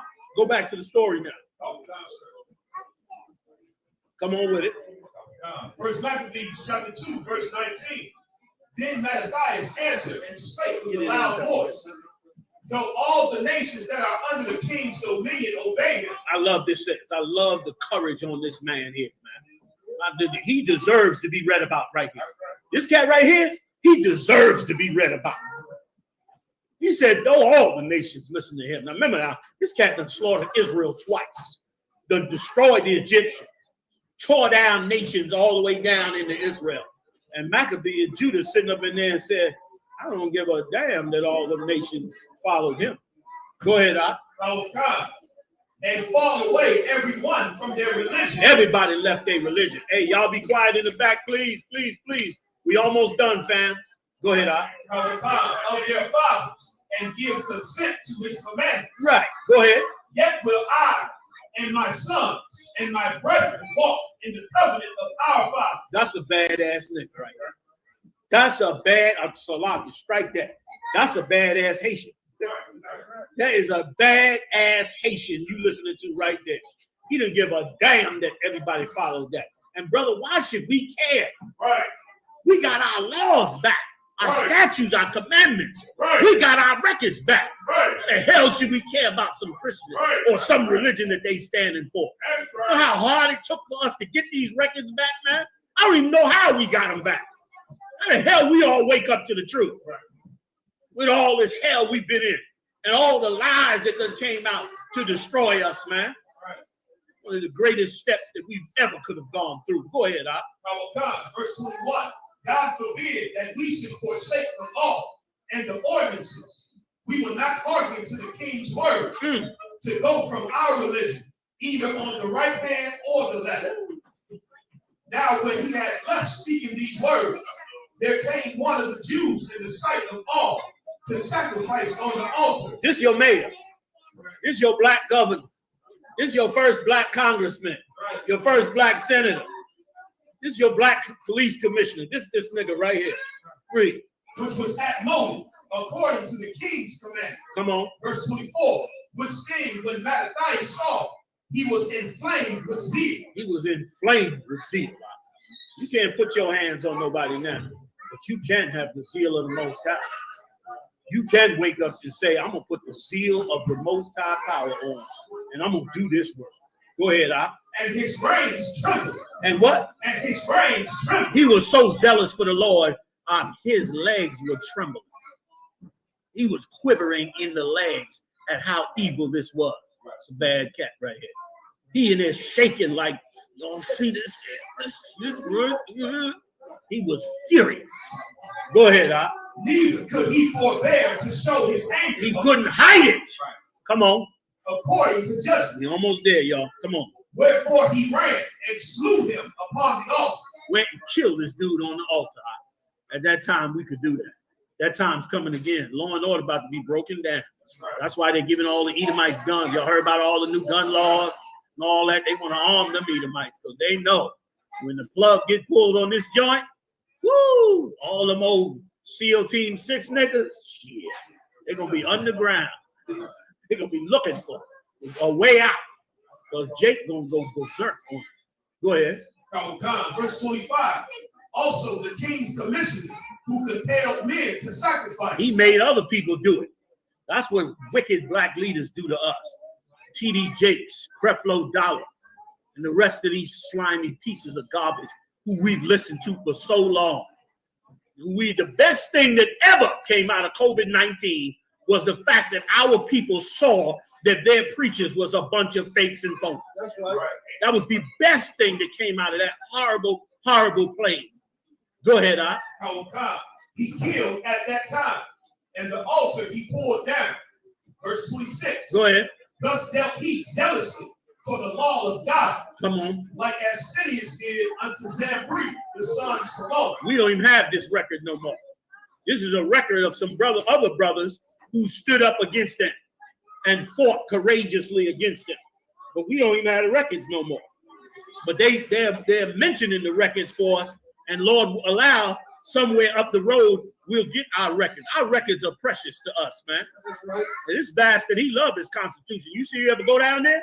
He got that joint in a giant concrete building. Come near it. They got so many alarms and bells and cameras and security men. You run up in there messing with that Constitution, they'll come out the walls on it. So much he loved his records. Our records is more precious because they come from the Lord. Read. Verse 27.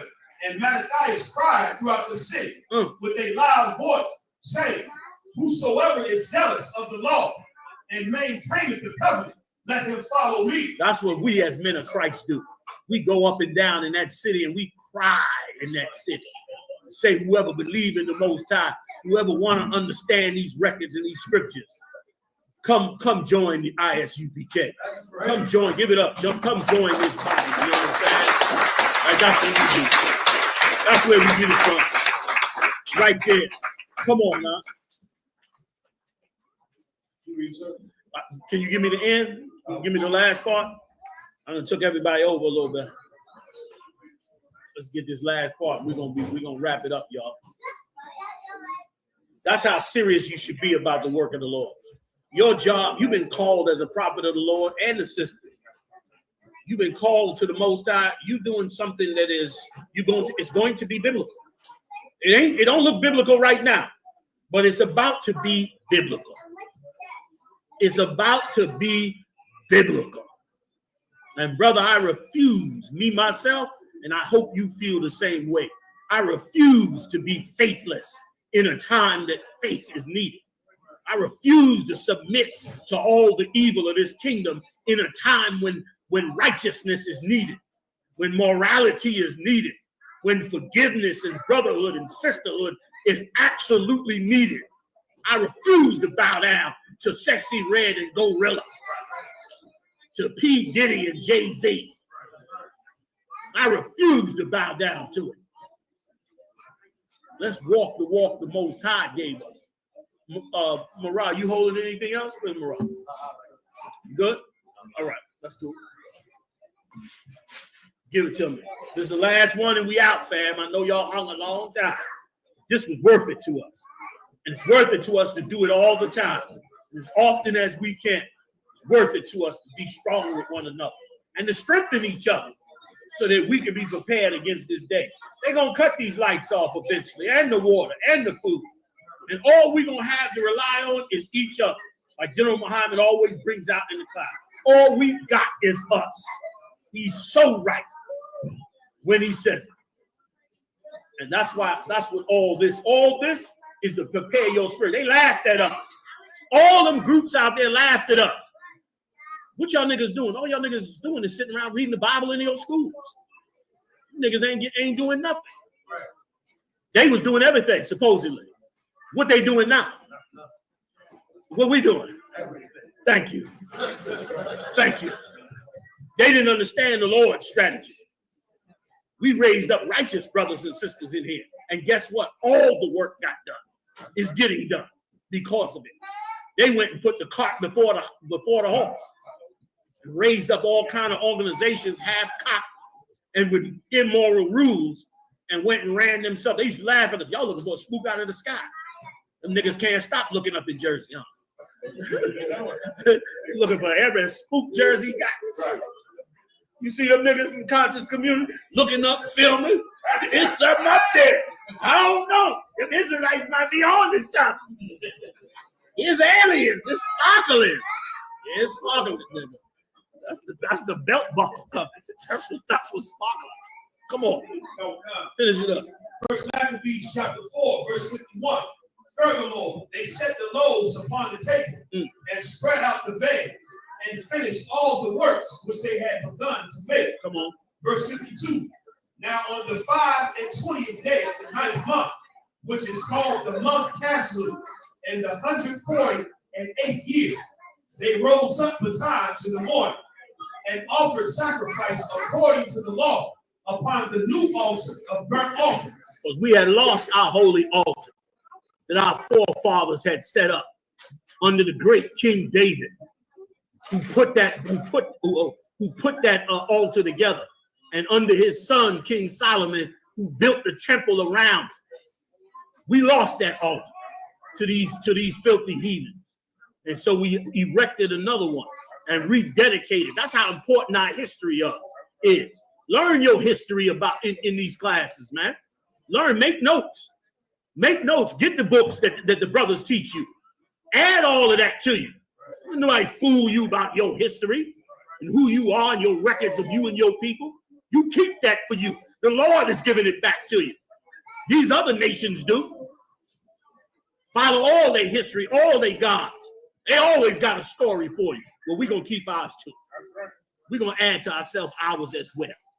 Go ahead, Doc. Which they had made. Verse 54. Come on. Look at what time and what day the heathen had profaned. Even in that was it dedicated with songs. And that's what it said, the 25th day. It just happens to fall on December 25th this year. But it could fall on any day. But it's fallen on December 25th this year, which is why we're in here celebrating it tonight. So what you celebrating in here tonight, brothers and sisters, is of a humongous war that took place, you understand, in our land.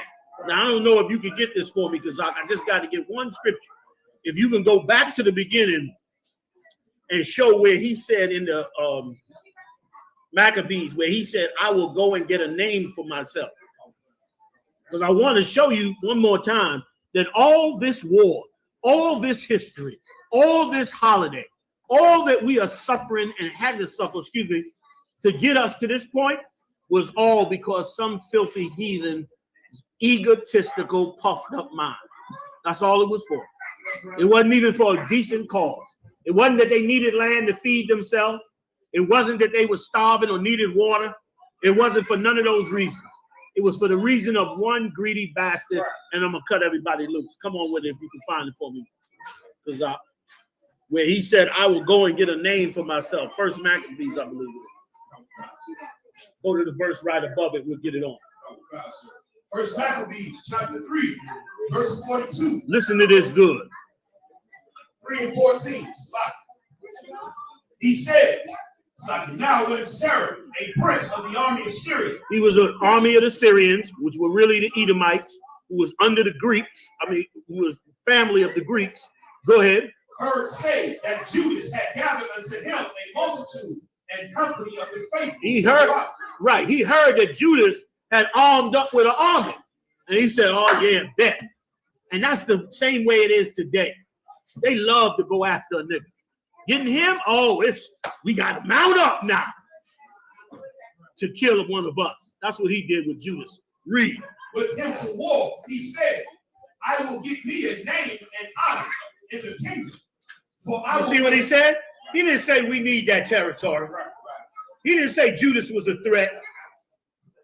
He didn't say we need food, water, medicine. Read it again. He said what? He said, I will get me a name and honor in the kingdom. That's why we can't have no heathen ruling over us. That's why we can't celebrate no damn Christmas. Because we can't let a heathen rule over us, because he's going to be so puffed up, he'll kill us all for his own people and for his own selfishness, for his own ego. For his own ego, he'll kill everybody. And that's exactly what this piece of garbage did. Read on. For I will go fight with Judas and them that are with him, who despise the king's command. So he made him ready to go up, and there went with him a mighty host of the ungodly to help him. The wickedest niggas you could find went with him, and all the heathens that was in between our land and Syria. Go ahead. And to be avenged of the children of Israel. And he was going to take revengeance on us just to get a name for himself. Brothers and sisters, we cannot let a man like that rule over us. Damn Christmas. We're going to serve the Most High till we get in the kingdom of heaven. The water for coming out and being patient, man. Shalom.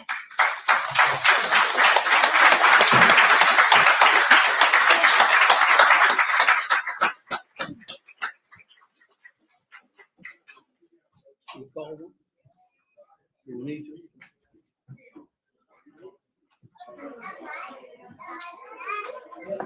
Men of Israel, I might go get one person salute to the teacher. Men of Israel, I might Shabbat, I might Barak. How about Shimeon Shabbat? Hum Yashala! Hum Yashala! Can't do it like Muhammad. Y'all give a talk. Saul, which means turn. Sisters, they stand. Men of Israel, go get one person salute to the sisters. Men of Israel, I might Shabbat, I might Barak. Y'all give a talk. It's good. Hey, anybody want to get anointed? Men first, we'll anoint you up here. Haas, is Haas here? Get right here. Get Haas up here. Yeah. Stay up here. Just watch the cord.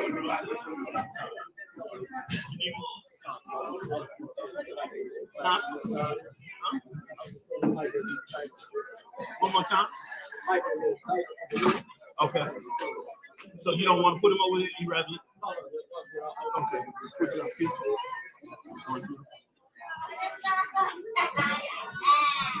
Men. Yes, sir. Y'all gotta need more.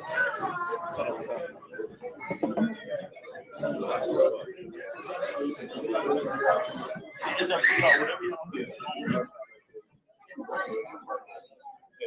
No, this ain't a hot hole. Okay. Just anoint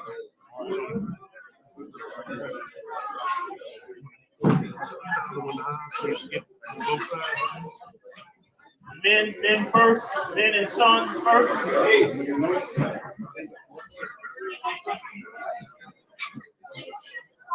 Renew your dedication like you renew your spirit. Renew your spirit like you renew your dedication. All right, anybody? Anybody wants to get anointed?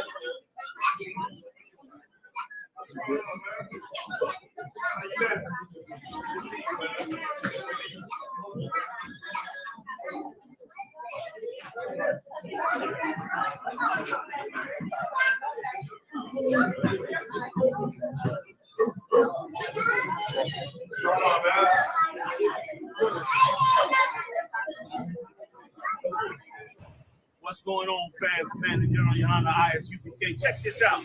It just came out in the news that Missouri legislator is considering deputizing all Missourians to be bounty hunters so that they can round up and bring in all of the Mexicans to be deported. This is racism at its best. But we're not surprised. We're not surprised because we know racism. When we see it, we've been known. Blacks, Latino, and Native Indians, y'all have gone to sleep over. We've been wide awake over. But we canceling Christmas. Let's cancel Christmas. What good is Christmas when you're deporting all the blacks and Latinos? What the heck good is Christmas if you're doing that? Instead, we're going to hold down the Hanukkah, the Feast of Dedication. We're going to show you a real holiday that God promoted, that falls on the very same day this year as Christmas. Instead of Christmas, you finish with the hustle and bustle and the lie of Christmas and all those lies that they put out about Christmas and all of the BS that they've been teaching. Let's go serve a real high holy day that belongs to the Lord. Join me this December 25th at isupk.com. We will be celebrating the cancellation of Christmas, and instead we'll be celebrating the dedication onto the Lord. I'll tell you all about it, man. Long live our Mexican brothers. Long live them and their families. You couldn't have picked a more righteous people to deport from this country. They follow your laws. They support your families. They build their own families. They come together and work hard. They've kept your nation going. They fed you your vegetables and everything else off the camp, and yet you still hate them. The Arabs can blow up everything they want, and you still negotiate and work with them. The Russians can bomb countries into obliteration, and you still respect them. But the Mexicans, you don't never respect enough. The great Mexican people, the tribe of Issachar, the royal people of the Lord. You messing with God's chosen people, the real chosen people of God. Hey, join me December 25th. We about to get it on. We canceling Christmas. I'll see you then. Shalom. They're one west. There's one west. There's one west. There's one west. There's one west. There's one west.